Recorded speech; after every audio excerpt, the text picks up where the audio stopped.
quand on tire sur un véhicule en mouvement. On a fait notre taf alors qu'on nous fasse pas chier. You moved us into it. Where's your book going, by the way? Main character is about to batter her husband to death with a hammer. Shut Runway. It's not just a magazine. It's a global icon. Salim Keshiouch, en policier rongé par la culpabilité dans L'Enfant Bélier, il est notre invité aujourd'hui. Jennifer Lawrence en dépression postpartum dans Die My Love.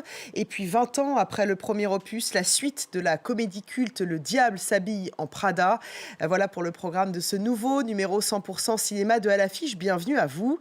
Et comme chaque semaine, je suis avec Thomas Borez, notre journaliste cinéma. Bonjour Thomas. Bonjour. Et aujourd'hui Thomas, nous avons le plaisir de vous recevoir. Salim Keshiouch, merci de passer nous voir dans À l'affiche pour nous parler de L'Enfant Bélier de la cinéaste belgo-roumaine Marta Bergman.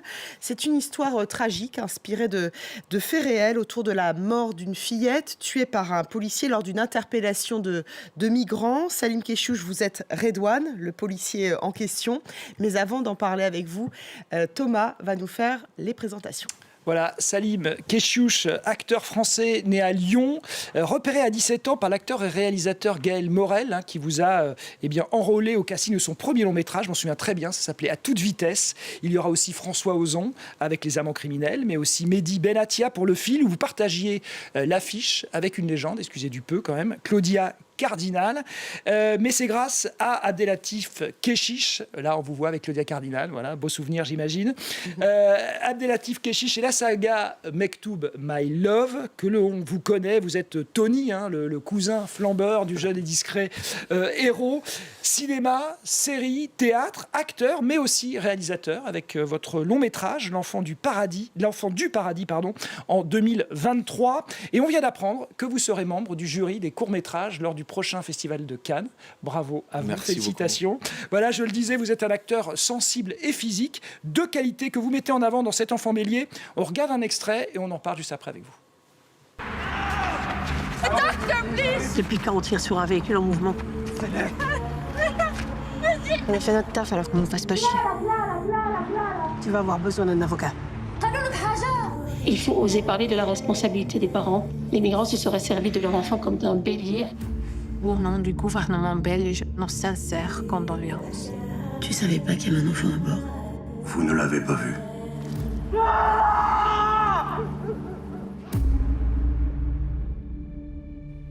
Salim Keshiouch, on le disait, ce film s'inspire d'une histoire vraie survenue en Belgique en 2018, celle d'une bavure policière lors d'une interpellation de migrants qui a été en partie étouffée par les autorités belges. En quoi votre personnage, Redouane, s'inspire-t-il du personnage réel, ce policier? Alors, déjà, c'est vraiment inspiré, donc c'est pas une retranscription de la réalité, c'est pas un documentaire, c'est on va dire, le fait déclencheur qui a donné l'idée à Marta Bergman de réaliser ce film. Et il y a quelques petites similitudes donc dans les faits, on va dire, mais au niveau du personnage, c'est librement interprété et inspiré.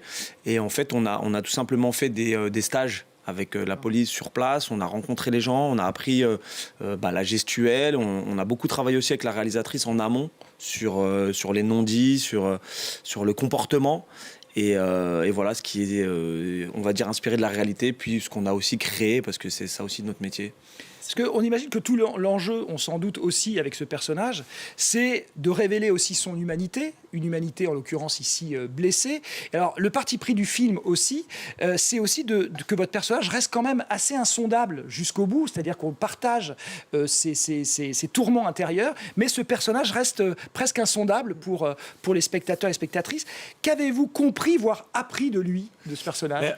En fait, ce que je me suis imaginé, c'est que je me suis posé la question de dans quel état on est juste avant la dépression, parce qu'il a quand même commis un acte irréparable et je veux dire, c'est définitif. Donc il est dans un état un peu post-traumatique.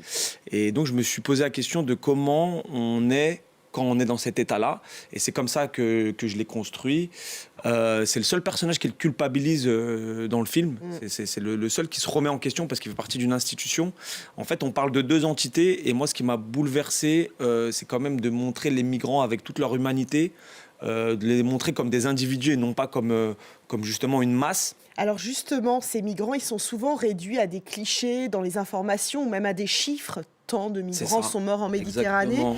Est-ce que ce film a changé votre regard sur ces citoyens, ces hommes, ces femmes, ces enfants qui risquent leur vie pour parvenir à s'enfuir de leur pays et trouver la terre promise? C'est ça, non mais souvent c'est des gens qui ont un passé, qui ont une culture, qui ont des projets, qui ont des rêves.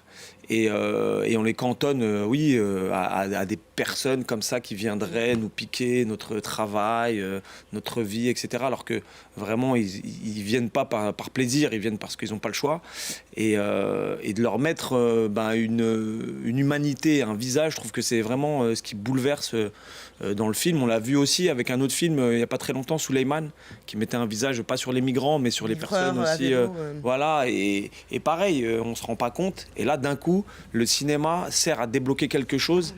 Et moi, ça m'avait vraiment retourné à la première projection quand j'ai vu le film. Je suis sorti du film, j'avais une boule au ventre. Je me suis dit, mince, c'est vrai que moi-même, je nie un peu, je le vois comme on me le présente dans les médias. Et là, c'est quand même fort que le cinéma puisse d'un coup pointer une réalité. Et ça, je trouve ça très fort. Juste quand même une dernière question. On a parlé d'Abdelatif Kechiche. On a envie quand même de prendre de ses nouvelles. Vous continuez à le voir. Make to My Love, Contodou est sorti cette année. On sait qu'il est diminué, le réalisateur, par un AVC. C'est quelqu'un que vous continuez à échanger avec lui? Oui, c'est quelqu'un que je continue à voir. On a passé beaucoup de temps ensemble, donc c'est devenu quasiment familial, cette affaire. Non, il va mieux. Il va mieux. Il a retrouvé l'usage de la parole, parce qu'il avait eu des problèmes. Il avait eu un AVC qui lui avait un peu coupé de l'usage de la parole. Il a toute sa tête, donc il écrit des scénarios. Je crois qu'il est en train de monter Intermezzo, qu'on verra sûrement un jour, que cette trilogie se termine enfin. Et voilà, c'était une expérience extraordinaire que de travailler avec lui. On a pu suivre aussi par les informations un peu les frasques, disons, de cette affaire. Mais moi, ce que je retiens, c'est vraiment une aventure artistique extraordinaire. Mais vraiment, je pèse mes mots.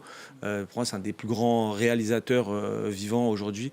Donc j'ai hâte de voir ses œuvres et de continuer, peut-être, qui sait, de travailler avec lui. Que des bonnes nouvelles, donc. Merci beaucoup, Salim Kechiouche. Vous restez avec nous pour je reste avec vous. Les autres sorties de la semaine. On change alors complètement de registre avec Die My Love de la Britannique Lynn Ramsey, l'histoire d'un couple qui, à la naissance de leur enfant, a quitté New York pour le Montana. La mère, interprétée par Jennifer Lawrence, doit faire face à une dépression postpartum sévère et le père, joué par Robert Pattinson, la regarde sombrer. Regardez. Where are you now? Burger place outside of Napa. What have you been up to? Nothing. When was the last time we had sex? You used to be good, right? It's still good, Grace. It doesn't exist, Jackson. It's not a thing. If you're not feeling good, maybe we should talk about it. This place is a fucking hole. You moved us into it. Where's your book going, by the way? Main character is about to batter her husband to death with a hammer. Shut Voilà, on le sait, la cinéaste britannique Lynn Ramsey ne fait pas dans la dentelle, pour celles et ceux qui auraient vu We Need to Talk About Kevin ou encore A Beautiful Day. Elle a même tendance à chercher le mal partout. Alors vous avez dit, la dépression postpartum, c'est ce qu'elle est en partie en train d'explorer ici, et même la crise du couple que ça déclenche. Elle adapte d'ailleurs un roman qui s'appelle Crève mon amour, d'une autrice argentine, Ariana Harvitz. Alors elle imprime d'emblée son projet mortifère, Lynn Ramsey, qu'elle va jamais remettre en cause, et ça qui m'a un peu posé problème, quitte à se vautrer justement dans ses attendus. Voilà, alors à ce jeu de face à face entre le couple, Jennifer Lawrence gagne vraiment au point. Elle est aussi solaire que tempétueuse. Elle écrase littéralement Pattinson, qui n'est pas très à l'aise dans le rôle du compagnon, le falot de service, comme on dit. Voilà, c'est clair. Allez, on termine avec Le Diable qui s'habille en Prada 2, toujours de David Frankel, où l'on retrouve Meryl Streep, Anna Thaoué ou encore Emily Blunt. Voilà, 20 ans, 2 décennies, c'est donc le temps qu'il aura fallu attendre pour la suite de cette comédie, on va dire devenue culte, sur l'univers impitoyable de la presse de la mode, et un film qui, mine de rien, quand même, à l'époque, pointait déjà du doigt la souffrance au travail, à une époque où on ne parlait pas encore de burn-out comme on en parle maintenant, ou encore de management toxique, voilà, qui n'était pas encore donc rentré dans le langage courant.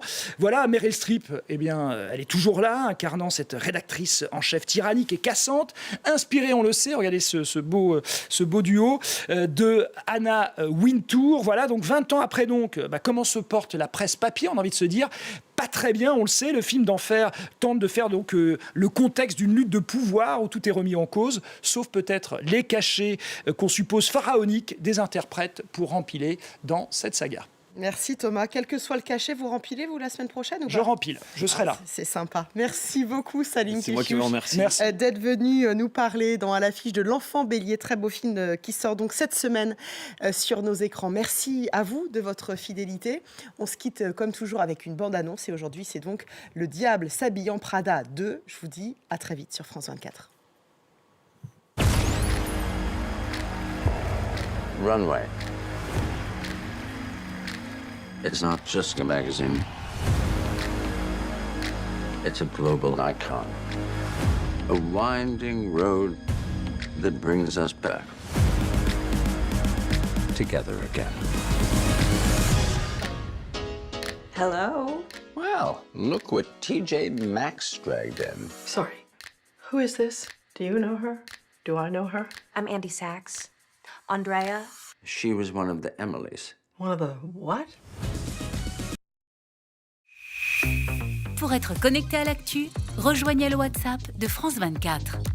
Pour tout voir, tout savoir, à tout moment. France 24 est le premier média francophone sur WhatsApp et compte plus de 5 millions d'abonnés. Aux 4 coins du monde, restez en contact avec l'actu grâce au WhatsApp de France 24.